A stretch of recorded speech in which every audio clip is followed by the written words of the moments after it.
A Escola Bíblica está de novo consigo para mais um episódio.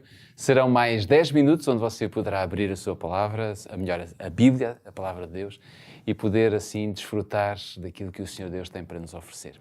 Estamos com a Epístola aos Gálatas. O título geral desta sequência de estudo da palavra de Deus, nós intitulámo-lo Evangelho aos Gálatas, isto porque nós percebemos claramente que Paulo, quando escreveu esta epístola a estes irmãos, a esta igreja que ele fundou, ele teve uma grande preocupação em continuar a manter bem vivo no seu coração de cada um deles a certeza de um evangelho baseado em Cristo Jesus.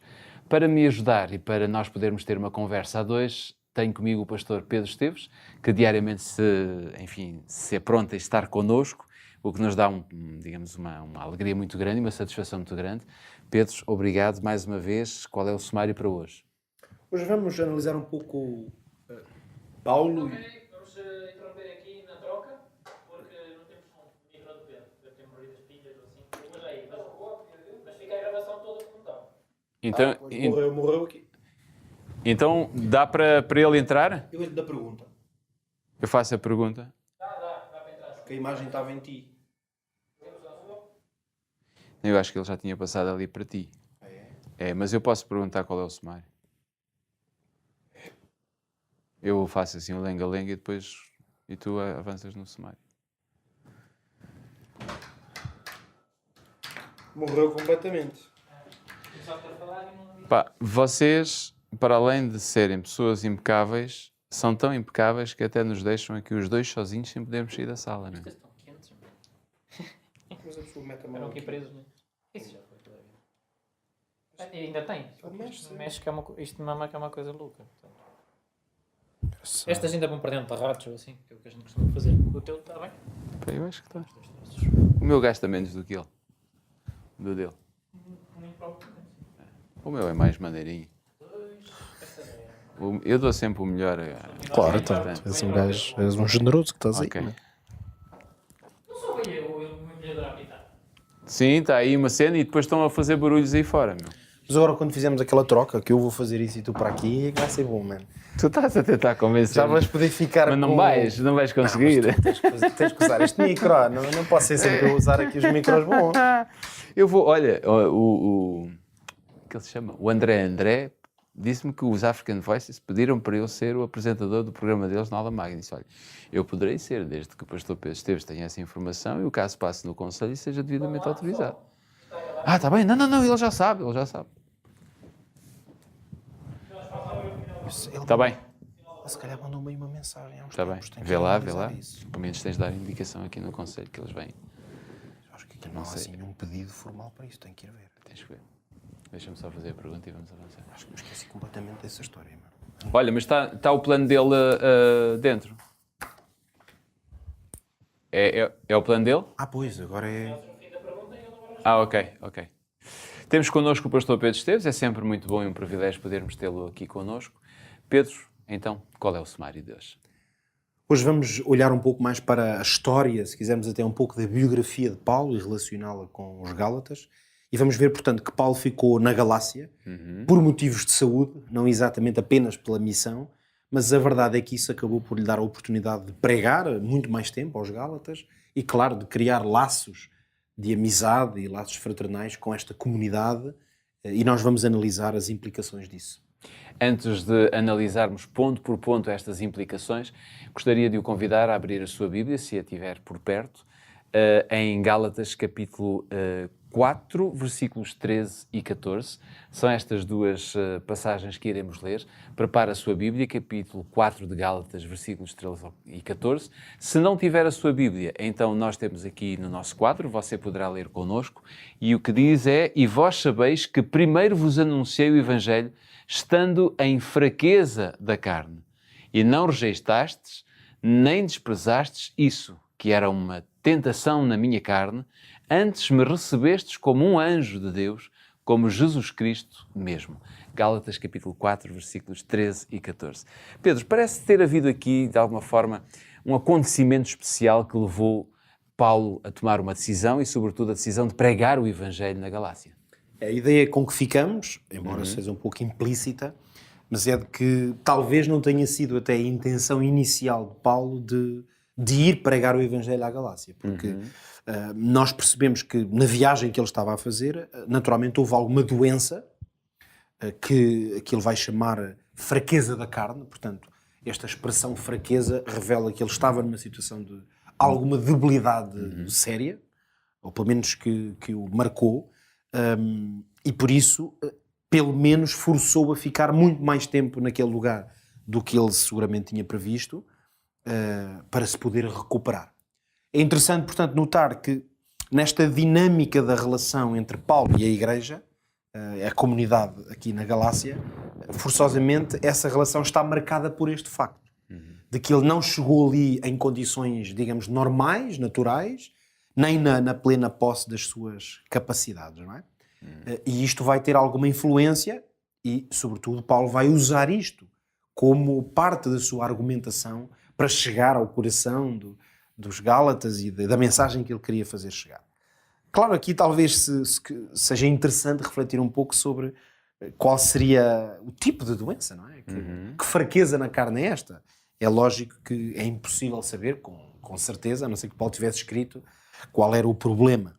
Mas ainda assim temos algumas indicações que eu acho que não deixa de ser interessante do ponto de vista da análise da história de Paulo e desta relação com os Gálatas. Tudo parece indicar que o problema poderia ter alguma coisa a ver com oftalmologia. Com a visão, não é? Ou seja, com a visão de Paulo. Nós já temos indicações globais nas cartas de Paulo de que ele teria manifestamente um problema de visão. Ele chega a dizer, em algumas cartas, que quando ele escreve com a mão, que eles se apercebem que é da mão dele, não é? Porque normalmente ele nem o fazia. Mas a verdade é que no versículo 15 de Gálatas 4, nós aqui lemos o 13 e o 14, onde ele explora esta ideia, portanto, da sua fraqueza, mas de que eles o apoiaram no fundo. Mas se repararmos aqui rapidamente o versículo 15, que nós também já usámos aqui, em episódios anteriores, ele diz que dá o testemunho que, se possível fora, arrancarias os olhos e musdarias. Ora, se ele está a dizer à igreja, não é, na Galácia, que de tal maneira eles mostraram compaixão, amizade para com ele, que quase que se dispuseram a dar-lhe os seus próprios olhos, isto parece indicar que ele teria um problema grave que lhe afetava os olhos, talvez ao ponto de as pessoas terem vontade de trocar, não é? De lhe oferecerem os seus olhos. Claro. Curiosamente, uma pequena nota aqui pessoal, Jorge, consigo mais ou menos perceber esta dinâmica. O meu pai é um homem que teve um acidente oftalmológico também num dos olhos quando era jovem. Foi operado várias vezes depois de um acidente grave que teve e perdeu um olho. Portanto, tem um implante, tem um olho de vidro. Recordo-me de ser criança ainda, jovenzinho, e de o meu pai, uma outra situação, me dizer... Contar-te a história. Contar-me essa história, mas mais do que isso. Lembro-me perfeitamente o meu pai me dizer o seguinte: olha, Pepe, como ele me chamava, se um dia tu perderes um olho, se eu puder, dou-te o meu olho que vê. Ou seja, que é o mesmo que dizer, claro, eu mesmo só tendo um, se fosse possível dar-te o meu, não queria que passasses pelo que eu passei, preferia ficar cego. Claro. Bom, além disto ser uma coisa boa para um filho ouvir, consigo perceber esta ideia de que alguém pode amar tanto o outro e preocupar-se tanto com ela, que se fosse possível, claro que isto neste tempo não era de certeza e hoje possivelmente também ainda não é. Também não. Mas esta ideia de que alguém tem uma preocupação tão grande com outra, estaria na disposição de trocar ou dar-lhe os seus olhos. Ora, esta pequena frase aqui do apóstolo Paulo dá-nos esta ideia. É razoável, portanto, pensar que a doença realmente teria a ver com os olhos. E isto também nos permite fazer aqui uma ligação, já que estamos a olhar um pouco para a biografia de Paulo, àquele famoso espinho da carne, ao qual Paulo se refere na segunda carta aos Coríntios. Nessa altura ele não diz exatamente qual é, mas refere-se ao facto de que ele orou a Deus, tinha esse espinho na carne e que pediu a Deus que o libertasse, ao qual Deus lhe respondeu, no fundo, a tua graça me basta, não é? Nesse período ele percebeu que não era o projeto nem o plano de Deus que ele superasse essa dificuldade. Mas é interessante ver que aqui os Gálatas receberam-no cordialmente, ou seja, não houve esse problema Esse handicap não se punha. Sim, não impediu que ele desenvolvesse o seu ministério. E aqui há um ponto, talvez, para concluirmos, que eu penso que é interessante. Nós sabemos que neste mundo antigo a doença era muitas vezes olhada como um sinal de castigo divino, ou até de desagrado divino. E, claro, se calhar a doença de Paulo podia ter, aos Gálatas, nessa altura, quando ele lá esteve, podia ter sido uma forma deles terem alguma desconfiança. Então, mas vem aqui um homem que vem falar do poder de Deus e vem com tanta fraqueza, não é? Podia ter acontecido, mas a verdade é que não foi isso que aconteceu. E isto mostra-nos o quê, sobretudo? Que o coração dos Gálatas, ao ouvirem a mensagem e o evangelho que Paulo lhes pregou, foi tocado. E nós podemos dizer que Paulo, mesmo sem olhos, a ser de facto esse o problema, a sua voz não parece que estivesse afetada e ele pregou seguramente o evangelho em Jesus Cristo. No tempo ainda que nos resta, como é que nós podemos colocar tudo isto em prática?